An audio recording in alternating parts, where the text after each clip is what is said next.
Good morning, everyone. Um, happy Thursday. Um, I hope everybody is finding structure and purpose and creativity in your week.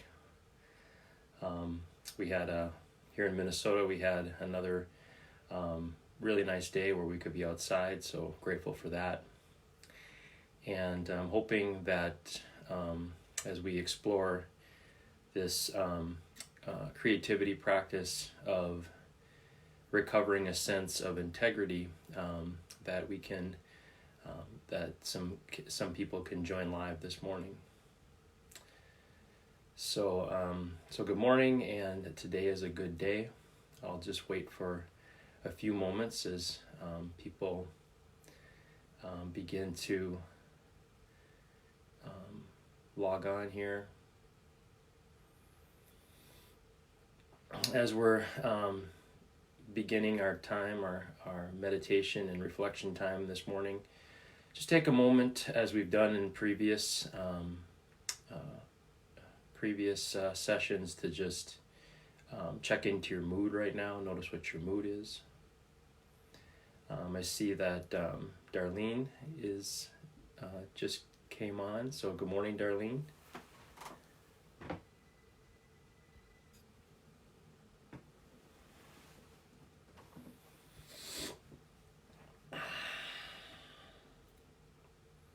As I'm, feeling into my mood, I'm just this felt sense of eagerness is what I'm noticing. I was an eagerness to bring creativity, these creative imaginations of mine into the world. There's a number of things that are stirring in me, and so there's an eagerness to share reflections and an eagerness to be in this conversation.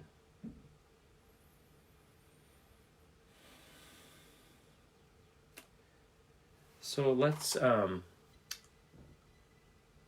begin here and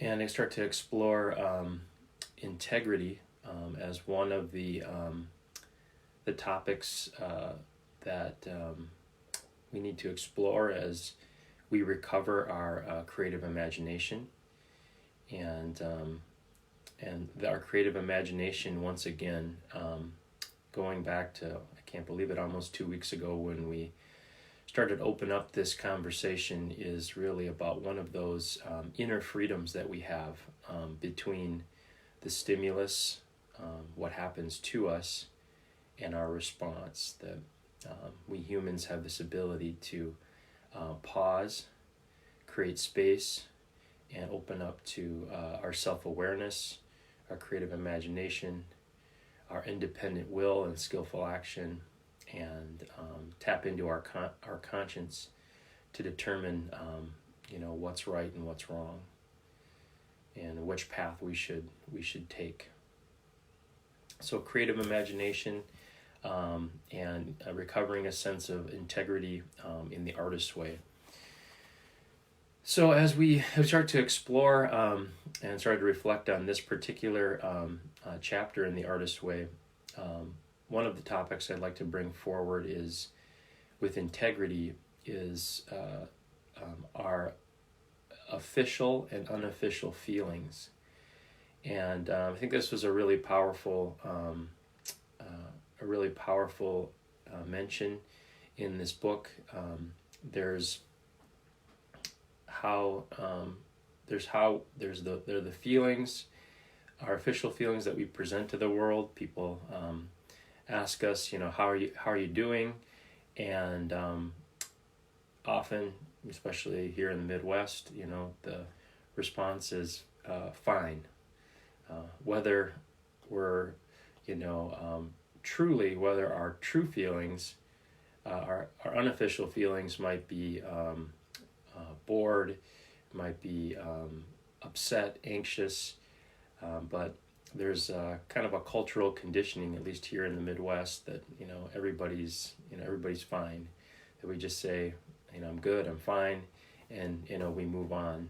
And so often we can have official feelings also in different circles, where certain feelings are acceptable, and then some feelings are unacceptable in certain circles. So you could be in a community where everybody, it's a real optimistic, go-getter kind of community, and people say, how you doing? And the expectation is, I'm doing great, I'm doing awesome. Like, everything is just, full speed ahead. I've certainly been in circles and communities where that's the norm, and so those can be our official feelings. I see that Kayla's on. Good morning, Kayla. And so then there's our unofficial feelings.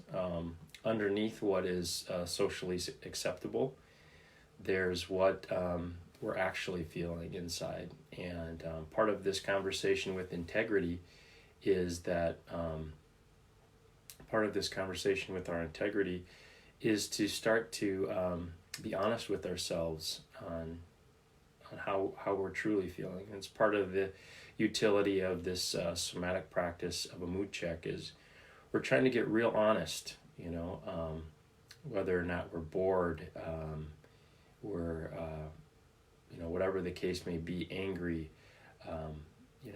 angry, frustrated, pissed off, we're disinterested. We can be really honest in those mood checks, and I think that can be really powerful, just to check in that way with ourselves, and then sometimes being able to declare that to others, our unofficial feelings, and make them official. She goes on to talk about our unofficial feelings really can tell us, can be almost like an informant to tell us, how are we in this career, how are we in this job, how are we in this friendship, and they can sometimes tell us that we're right on point, and sometimes our unofficial feelings, if we make them conscious, can point us in a direction that maybe it's time to change something, or it's time to move on in a particular area of our life, where it's a relationship or a career, because our unofficial feelings are continuing to reveal that something is not okay, is not life-giving, is not bringing us to life anymore. And so as we begin to recover our creativity, we can use this practice of this somatic practice of a mood check to help us get in touch with our unofficial feelings, and in some circles make them our official feelings and be validated for that, and allow them to guide us towards conversations and actions that actually bring us to life again. So I think that's powerful. With that, the exploration, the author goes on to talk about, part of what artist practice starts to reveal that to us is our morning pages. I started my morning pages at 6 a.m. And it's, again, the morning pages are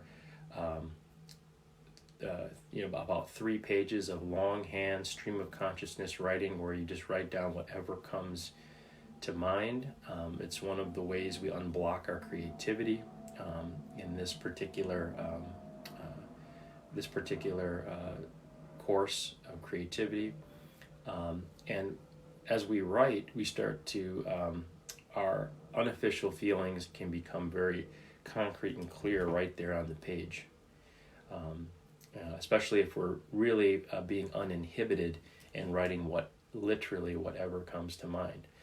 And sometimes that can be edgy, if we're really being honest with ourselves and writing down every thought and every emotion that really is in us and putting it on the page.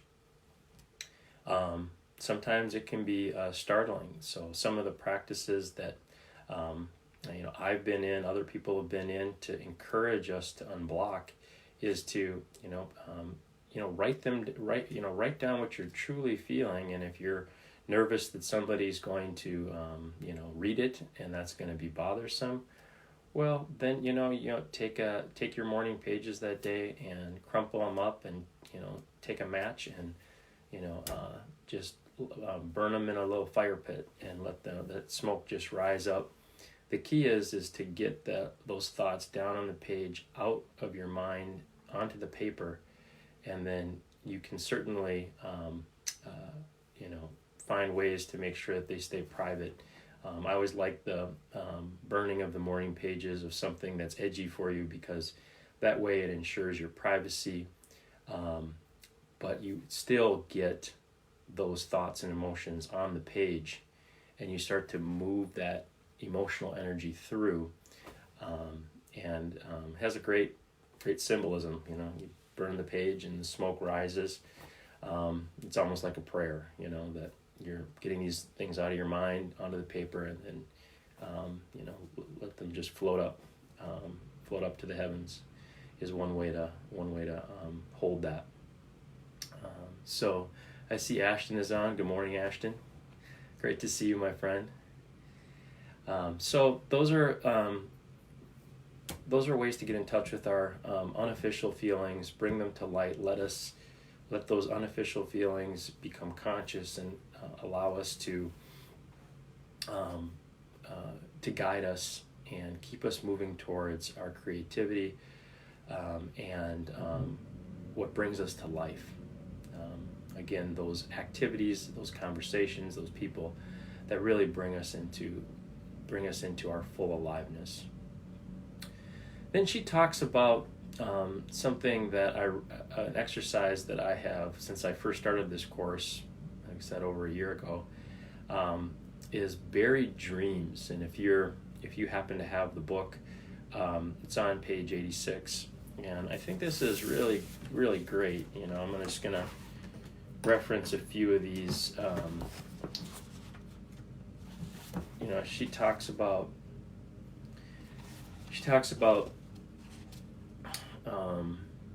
here just things, a writing activity to do, to start to unearth some of your buried dreams, some things maybe that once brought you to life, and you have since maybe seen as impractical, or you just haven't revisited them in a long time. And so she talks about list 5 hobbies that sound fun, list 5 classes that sound fun, list 5 things you personally would never do that sound fun, list 5 skills that would be fun to have, list 5 things you used to enjoy doing,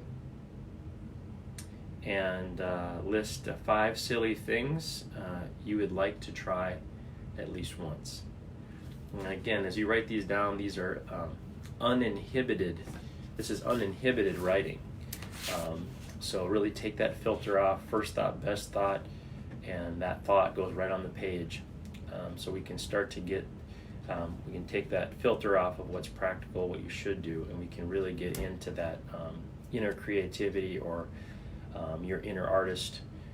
So it's really unfiltered and uncensored information, and so kind of let that child in you come out, so that your authentic creativity can come out. So it's part of what she talks about is buried dreams, or excavation. We're excavating our inner thoughts and feelings to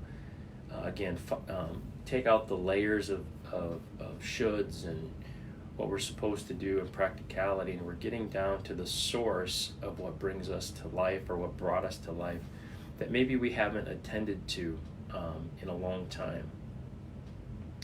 I was over the course of the years in my studies in coaching and somatic psychology, and in meditation. Actually, it was a course in meditation, in contemplative study, that there was this great metaphor of in archaeological, it's called a tell, and this was when I first started studying,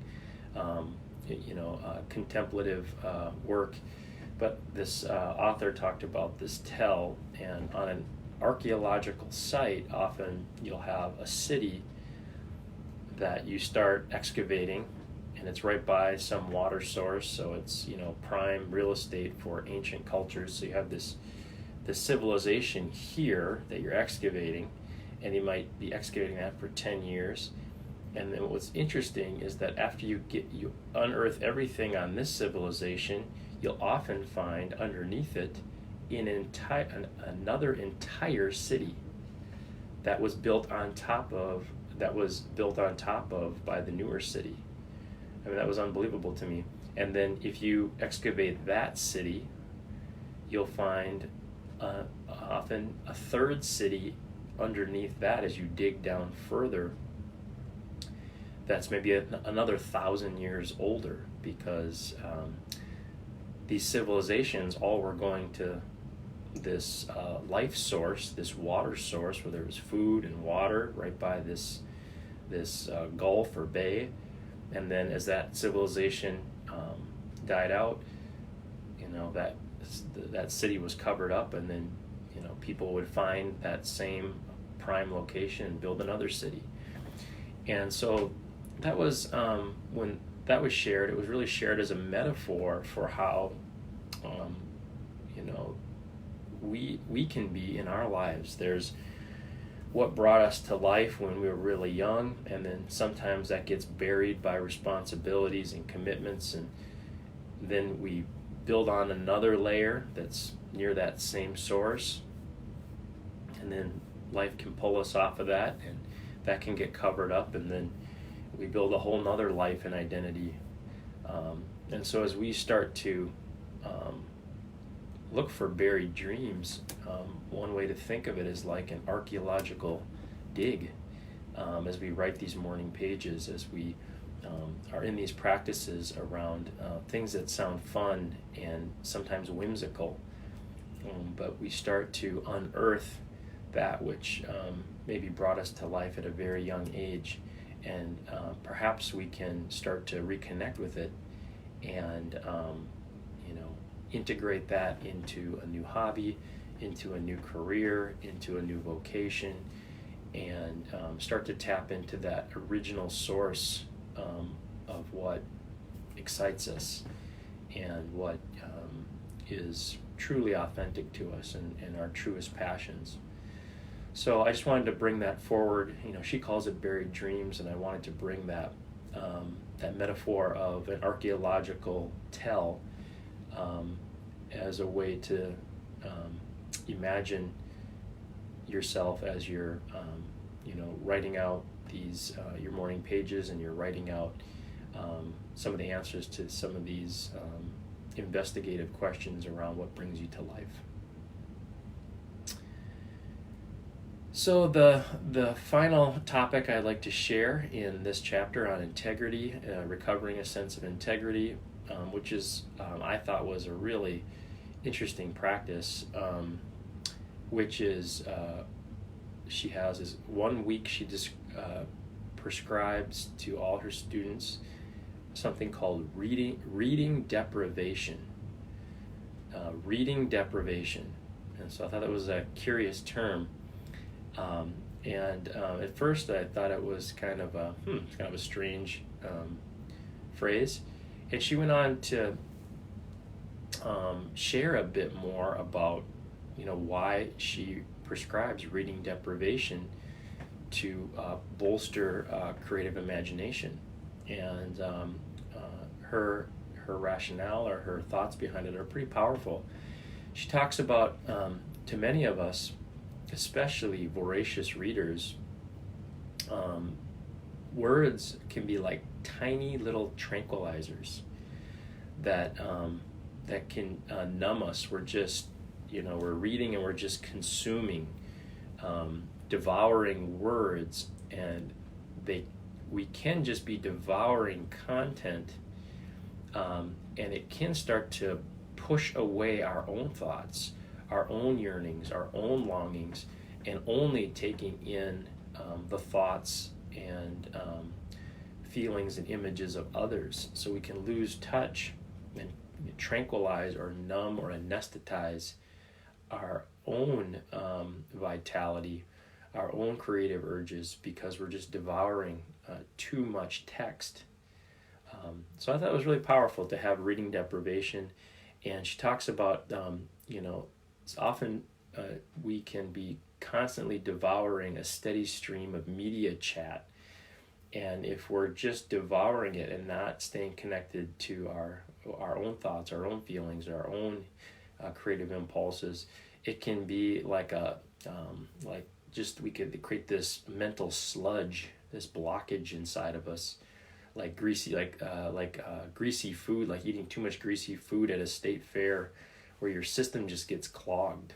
And so reading deprivation for a week can start to move that sludge up and out and bring back our own felt sense of creativity and imagination, and filling the well of our own creativity, which I think is really powerful, especially now where creativity becomes so practical. I mean, there are many problems to be solved, and we really need to touch into our own authentic creativity that comes from who we truly are at our essence and from our lived experience, not just what we're reading in the news. We need to really tie into our own well.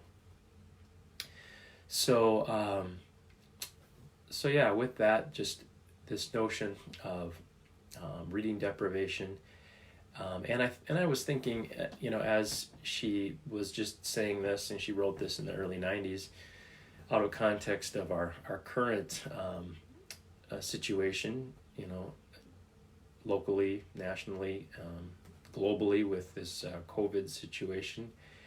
And it really, it seems to me, fits very nicely with being discerning on how much media around health concerns that we choose to take in each day.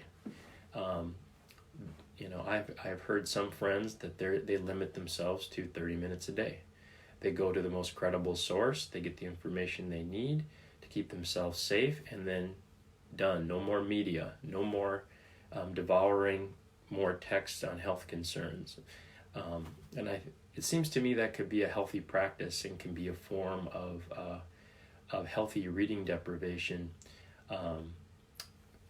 Reading enough and taking in enough each day, so we're staying afoot and staying current and staying safe, but at the same time we're not devouring so much tech media around this health crisis that it's blocking us up and shifting our mood to something that is negative or fearful, and we can't tie into our creativity. So just wanted to share that reflection as a possibility to be discerning and bring this notion of reading deprivation even into our monitoring of the news these days.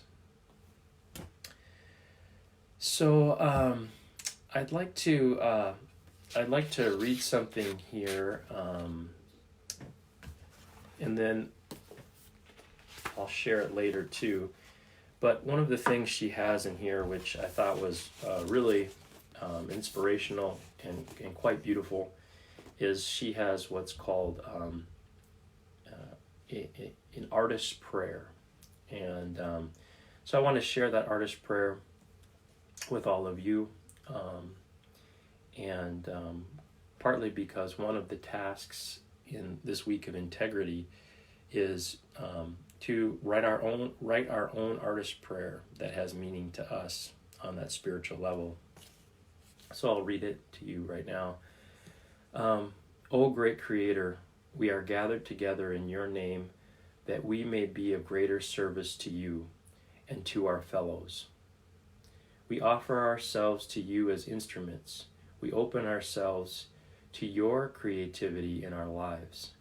We surrender to you our old ideas. We welcome your new and more expansive ideas. We trust that you will lead us. We trust that it is safe to follow you. We know you created us and that creativity is your nature and our own. We ask you to unfold our lives according to your plan, not our low self-worth. Help us to believe that it's not too late and that we are not too small or too flawed to be healed. By you and through each other and made whole, help us to love one another, to nurture each other's unfolding, to encourage each other's growth, and understand each other's fears. Help us to know that we are not alone, that we are loved and lovable. Help us to create as an act of worship to you.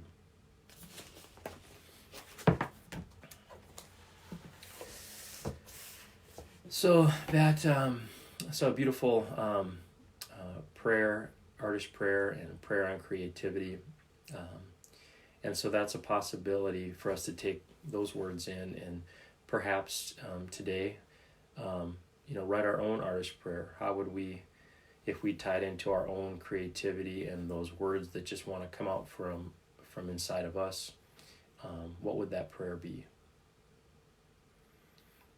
And then the last one is taking some time to see if there's a place in your home that you can carve out a creative space, an artist space. Maybe it's just one windowsill that's yours that you can arrange objects and colors in a way that inspires you. Maybe it's an entire room that's available to you.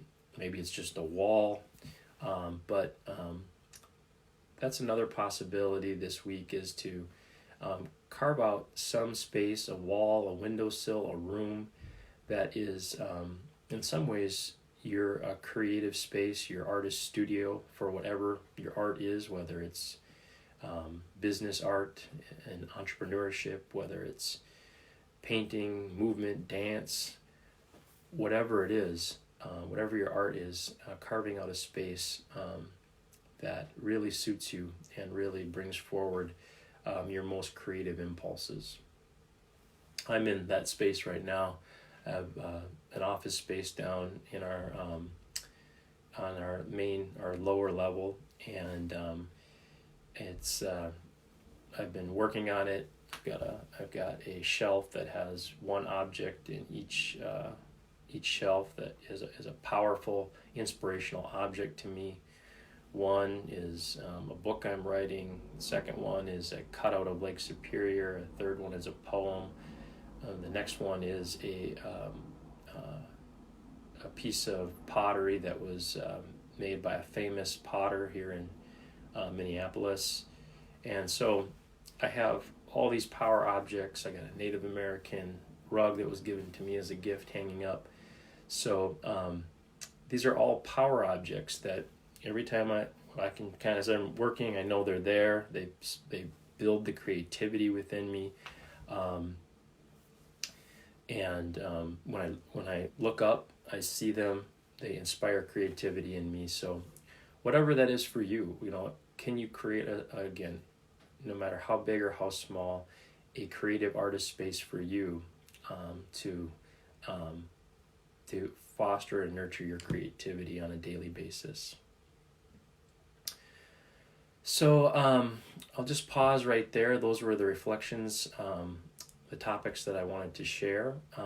There's even more in this book, many other topics. So if you have it, feel free to use these as prompts to see what else might be there for you.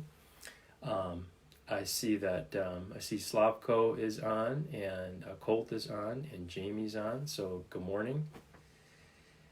And so let's start to prepare for our meditation this morning, and start to develop and cultivate cultivating our, first and foremost, our self-awareness. That's one of the capacities that we have. between the stimulus and the response,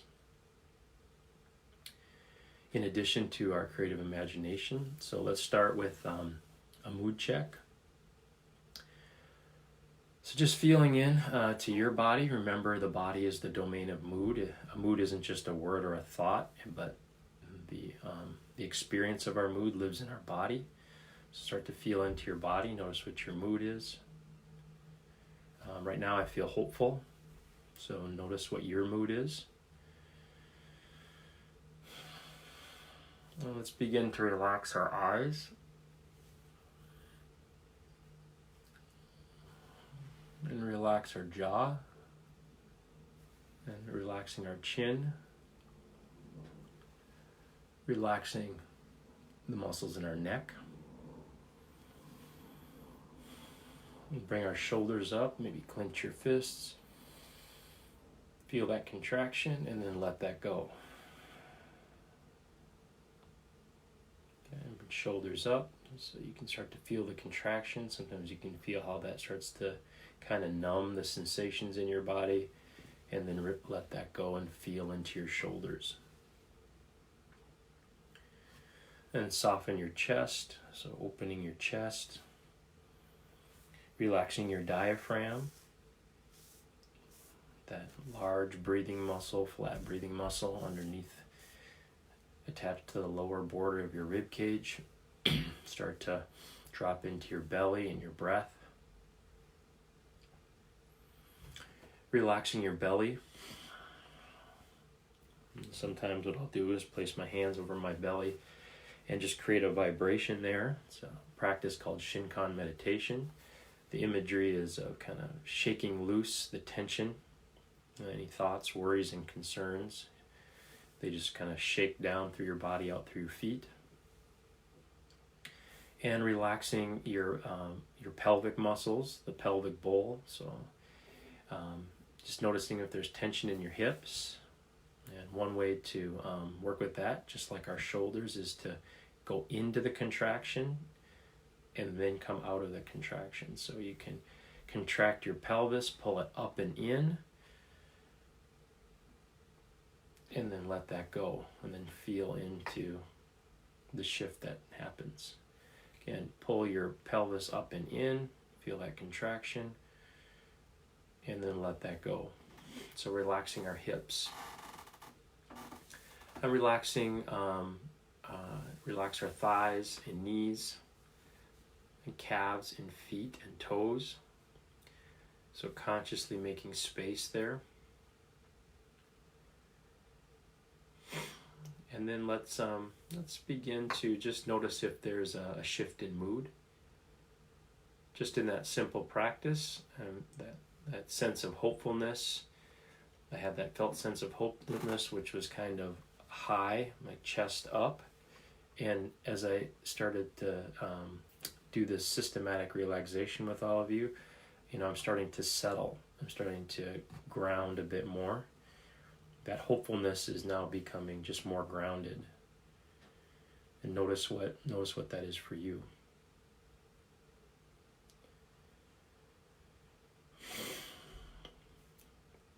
And let's come into our length here. So we want to just align ourselves from top to bottom. So we're aligning the weight of our body onto our skeletal system, so that there's an effortlessness in sitting or standing, however you are right now.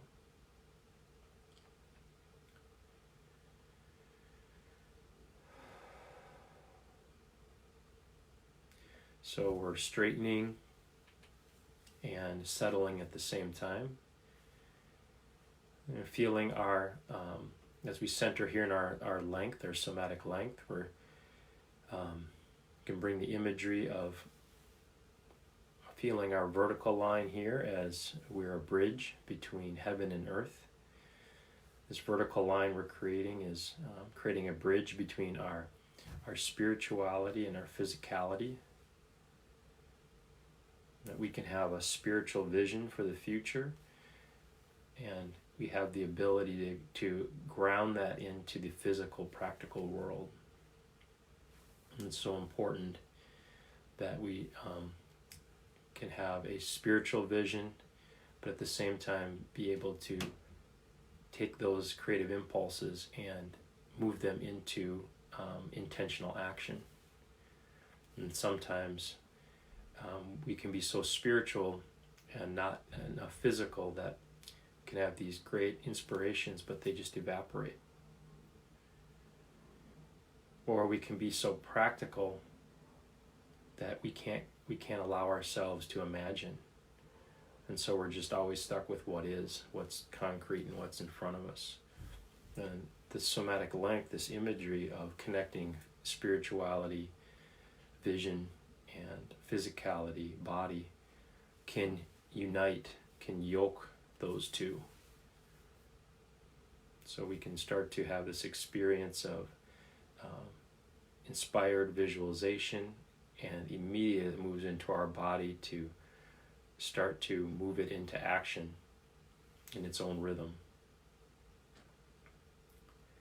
Then let's bring our attention to our width from left to right, so you can just kind of rock from side to side. Find some balance there on your feet or on your sits bones. And just starting here with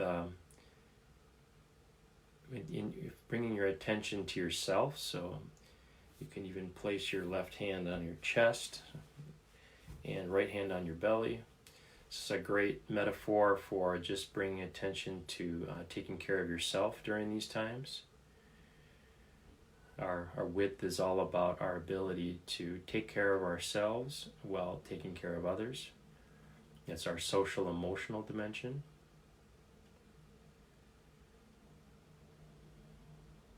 It's an artful balance of taking care of self and taking care of others.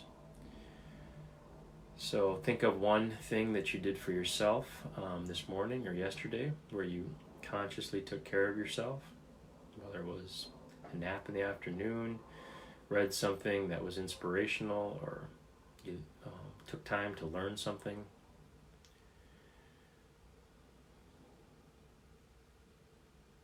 And just bring attention there.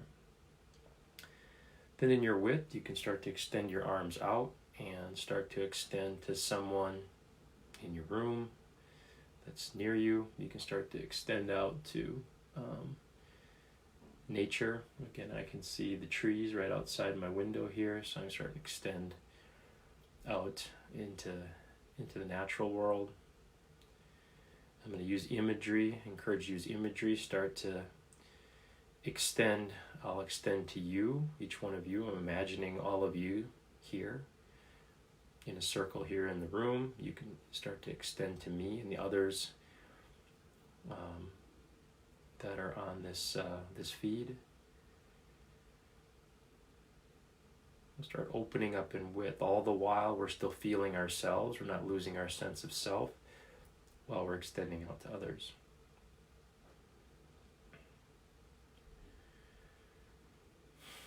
And then extending out a little further, maybe we can extend out to someone that challenges us, maybe an opponent, an adversary, something that is challenging, extending out, letting go of that inner resistance, letting go of those grievances. We can still hold our firm, healthy boundaries with those circumstances and those people, and at the same time we can still let go of those negative emotions. We can become accepting.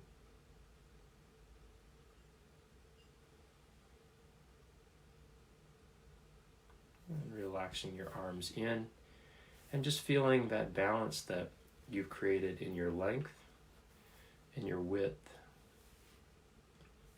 Let's start to feel in our self-awareness into our somatic depth.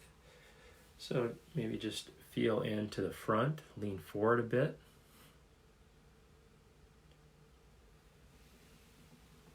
And then lean back a little bit.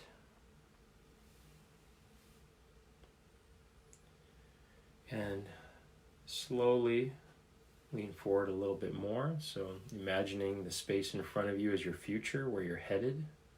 tying that imagery, and then leaning back. Imagine that as your history, not just all the experiences that have shaped you at your back, also your competencies, your teachers at your back.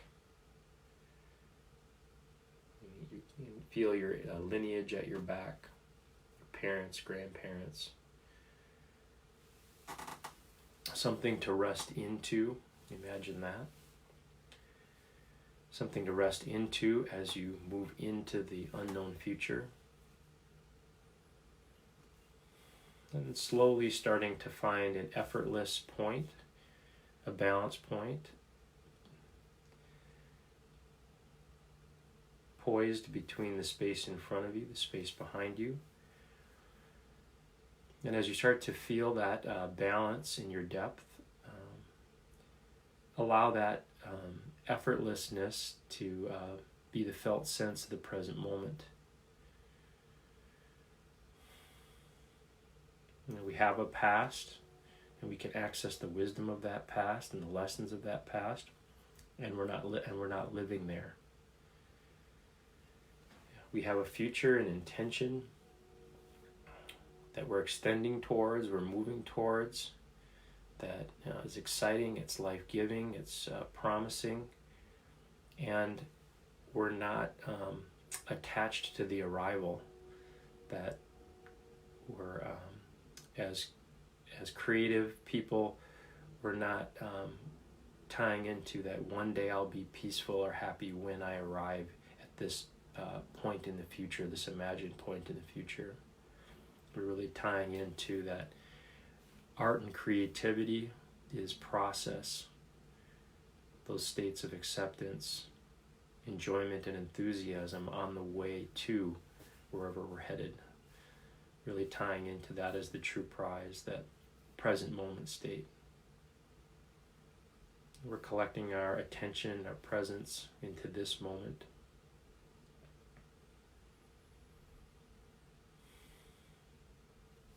I invite you to take your right hand, feel into the temperature and the shape of your right hand, and just place that right below your navel and feel your hand on your belly. And as you feel that, allow that to drop your attention out of your thinking self and into your feeling self, into that part of you that can be aware of sensation and emotion, intuition. Let's take 3 deep breaths here. So deep breath in and exhale. Next breath, inhale and exhale. And last breath, inhale and exhale.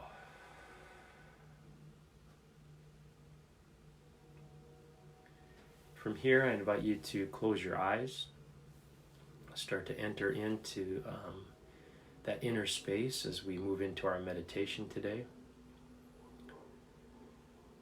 And as a reminder, as you move into that, our meditation will only be officially a minute, and if you feel like you need to sit longer, just pass on my prompt to close and just keep sitting there as long as you feel it's useful to you.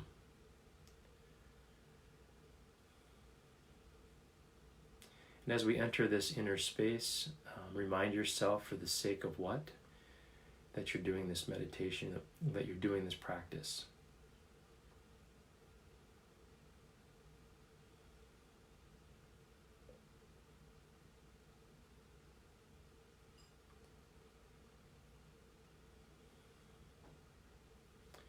Enough. These words are enough. If not these words, this breath. If not this breath, this sitting here. This opening to the life, this creative life that we have refused again and again. Until now. Until now.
enough. These words are enough. If not these words, then this breath. If not this breath, then this sitting here. This opening to the life we have refused again and again. Until now. Until now.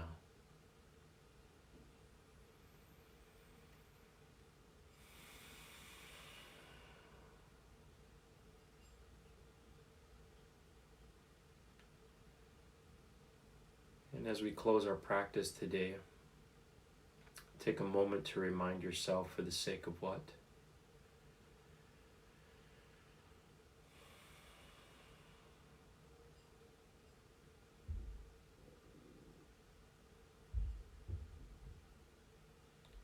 And then on your next exhale, slowly begin to move your arms and legs. And then very slowly and very gently, begin to open your eyes and let the outside world come back in again.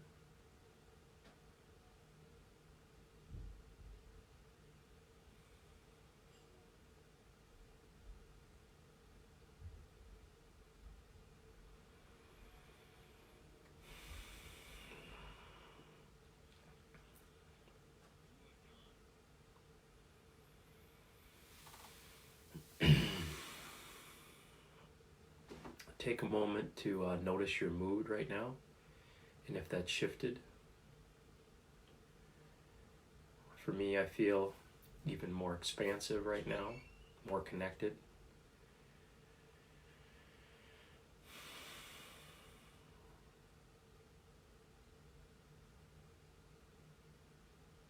And notice any images, creative images that are coming up for you that perhaps maybe you want to rest on, put onto the page, and be curious of whether or not there's something you want to start to bring into action into your life today.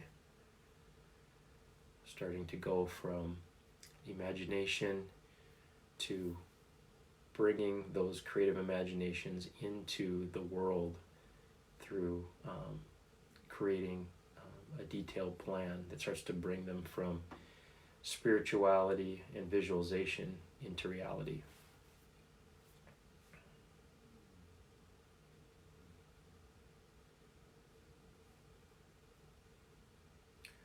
So thank you for the time and sharing this early morning time, especially not just in the conversation. Not only that we're in this conversation between cultivating all of our inner space between the stimulus and the response, and around self-awareness and creativity, and we're doing this in the early morning hours when the day is unformed. Many things are possible at these early hours.